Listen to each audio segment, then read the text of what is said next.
C'est tester, aller et venir, aller de l'avant, reculer.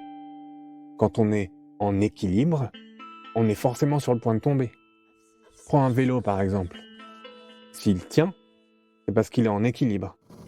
Et pourtant, s'il s'arrête, il commence à tomber.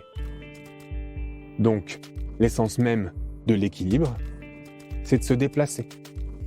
On ne peut pas rester en équilibre si on reste sur place. Salut, c'est Ben Gananda et bienvenue dans Once Upon a Life, le podcast qui transforme ta réalité pour t'amener à rayonner et à t'élever. Je suis tellement heureux d'être de retour à tes côtés pour ce nouvel épisode. Si c'est la première fois que tu écoutes l'émission, laisse-moi te souhaiter chaleureusement la bienvenue. Je suis ravi de t'accueillir dans ce podcast destiné à toutes les personnes se définissant comme curieuses et souhaitant plus de liberté, de santé et d'opportunités. Pour profiter au mieux de ton expérience audio, je t'invite à garder l'esprit et même le cœur ouvert et à te préparer à explorer des sujets extraordinaires qui, j'en suis convaincu, vont t'aider à faire évoluer ou solidifier ta compréhension de la nature de l'univers tout entier. Nous revoilà enfin pour ce nouvel épisode après quelques semaines de repos. Je suis réellement très heureux de te retrouver et de pouvoir enfin te parler et discuter un petit peu avec toi. Et avant tout, et puisqu'il me reste encore un peu de temps avant qu'on ne puisse plus le dire, je te souhaite une merveilleuse année 2022. Qu'elle te soit remplie de moments partagés avec tes proches, qu'elle soit pleine d'amour, de joie, d'aventures, de projets et aussi de challenges pour que tu puisses grandir et évoluer encore plus pour atteindre chaque jour le plus haut de ton potentiel. Aujourd'hui, je voudrais te faire un épisode pour reprendre le flow du podcast et pouvoir te parler un petit peu de ce qui va arriver et aussi te dire un petit peu ce qui m'est arrivé pendant ces vacances que j'ai pu avoir. Je vais te partager un petit peu mes angoisses, les raisons pour lesquelles j'ai dû prendre un repos et ce que j'ai appris pendant ces quelques semaines. Parce que oui, évidemment, j'étais en repos, mais mon cerveau n'a pas chômé. On ne peut pas l'éteindre juste comme ça. Mais on va en parler un petit peu ensemble aujourd'hui.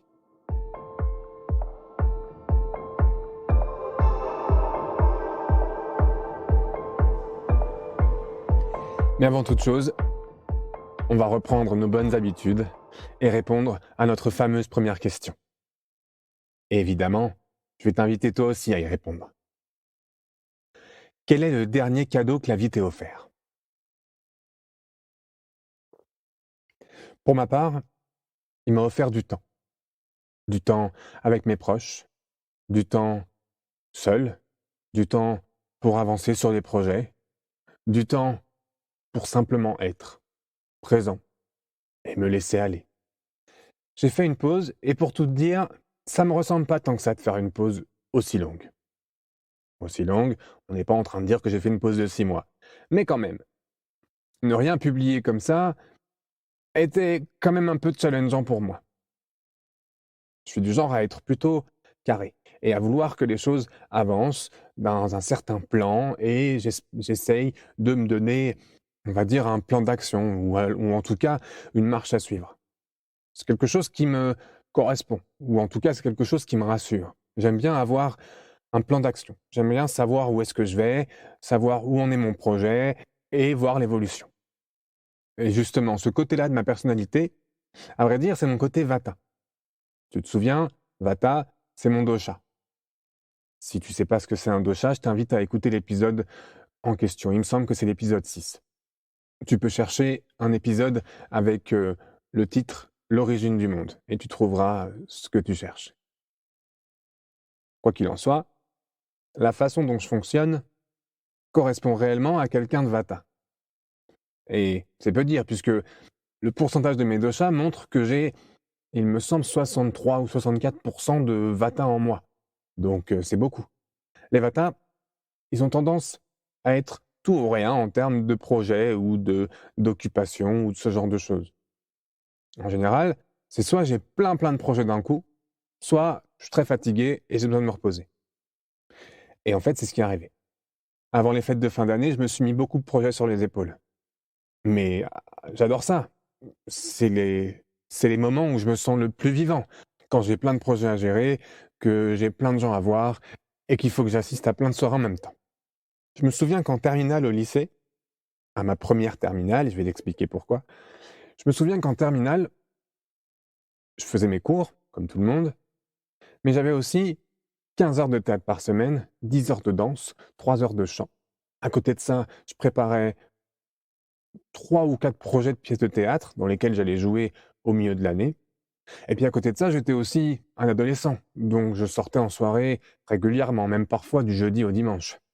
Donc évidemment, tu l'imagines, j'étais très peu à la maison, je sortais tout le temps et j'étais très fatigué. Il m'est arrivé plusieurs fois même de m'endormir en cours.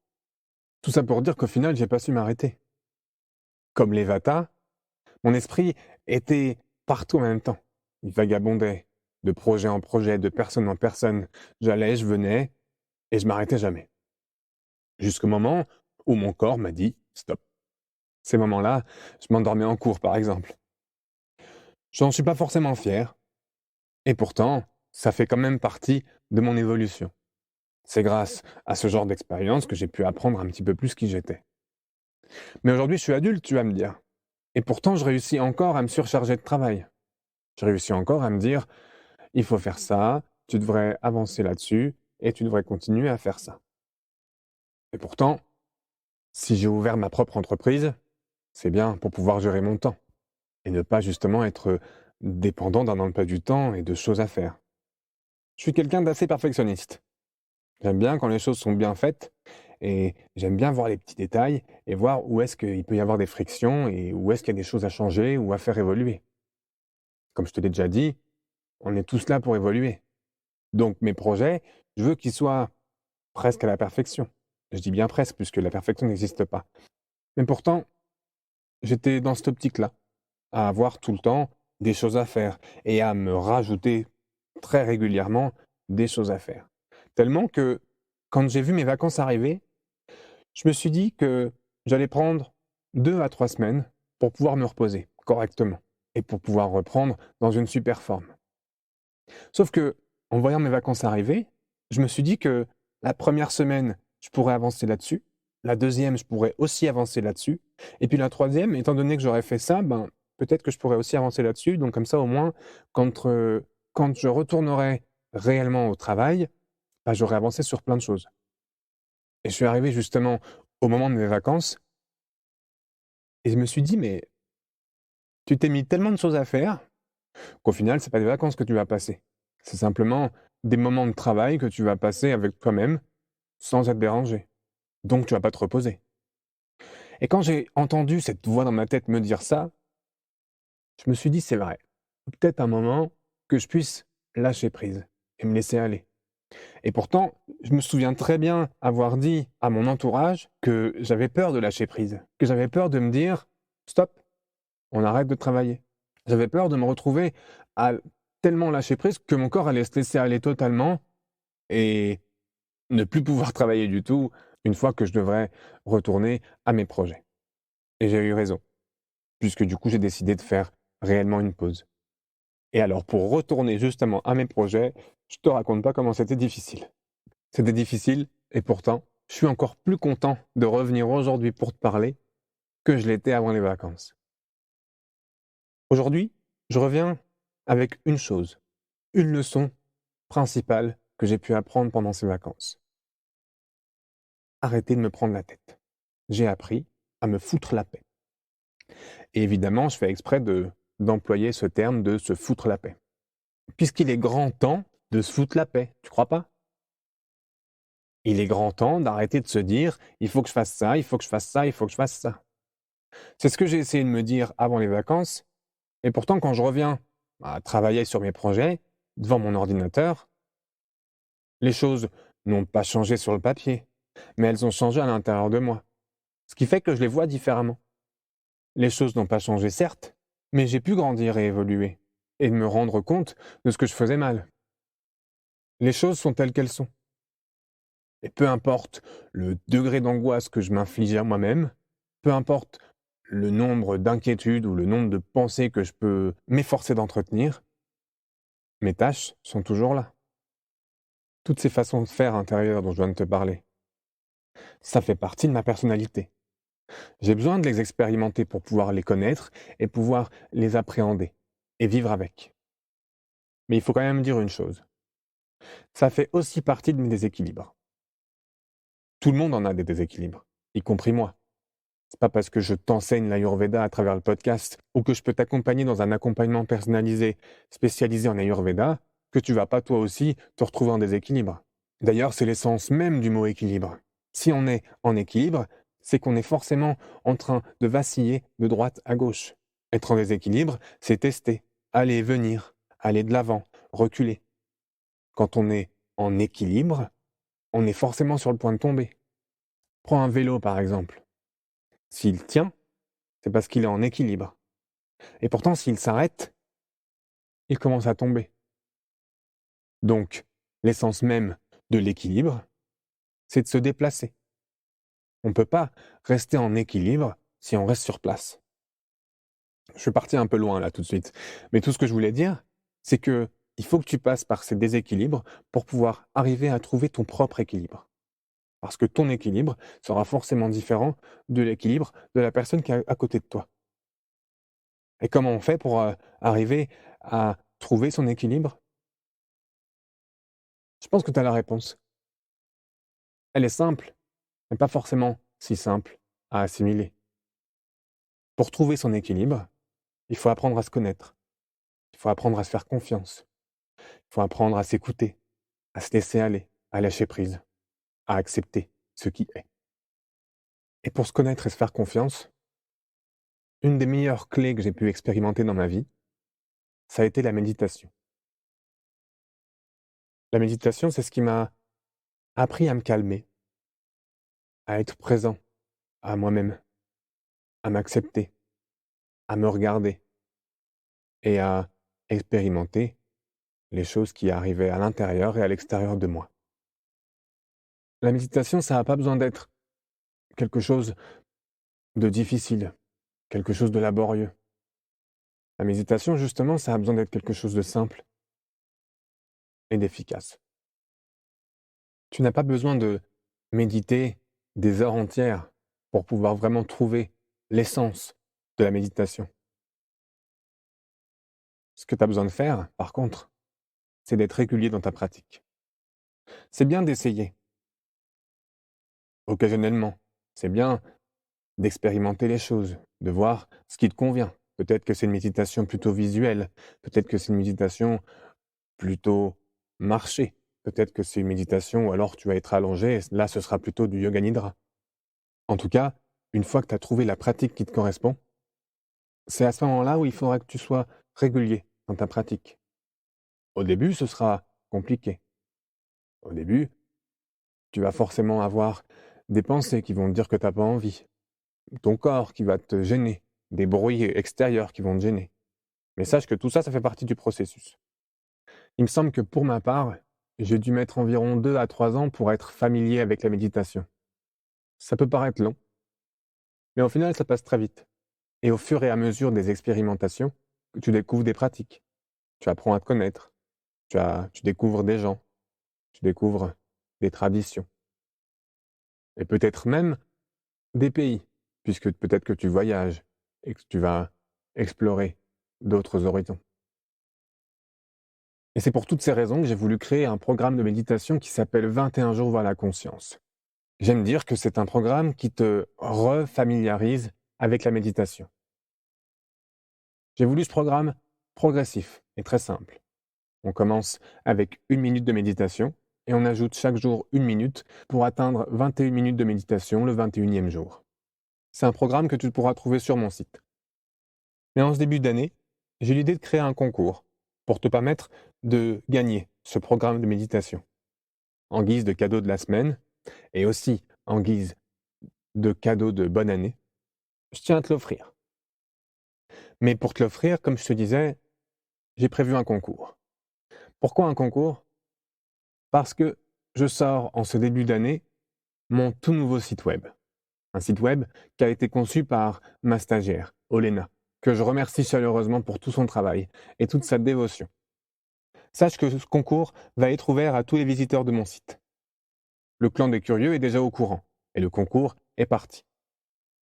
Sache cependant que le fait que tu écoutes ce podcast te donne l'occasion de faire partie du second groupe de personnes qui est au courant du concours. En quoi consiste le concours ? Eh bien, j'offre le programme 21 jours vers la conscience aux 5 premières personnes me contactant avec le code gagnant caché sur mon site internet. Au moment où j'enregistre, il y a déjà une personne qui a trouvé le code. Et pour participer au concours, rien de plus simple. Tu n'as plus qu'à parcourir mon site, bengananda.com, à la recherche de 3 emojis cadeaux. À côté de chacun des cadeaux, tu trouveras un nombre à noter et à me remettre en m'envoyant un email à ben@bengananda.com. L'ordre des 3 nombres que tu trouveras n'est pas important. Ce qu'il faut, c'est que tu aies bien récupéré les 6 chiffres différents. Et lorsque tu auras trouvé ces nombres et que tu fais partie des 5 premières personnes à me contacter, je te donnerai accès au challenge 21 jours vers la conscience. Attention, 2 jours après la sortie de cet épisode, je lancerai une communication sur Instagram pour prévenir du concours et pour que d'autres gens puissent y participer. Et 2 jours après ça, je lancerai une communication sur LinkedIn pour prévenir encore du concours et permettre à d'autres gens d'y participer.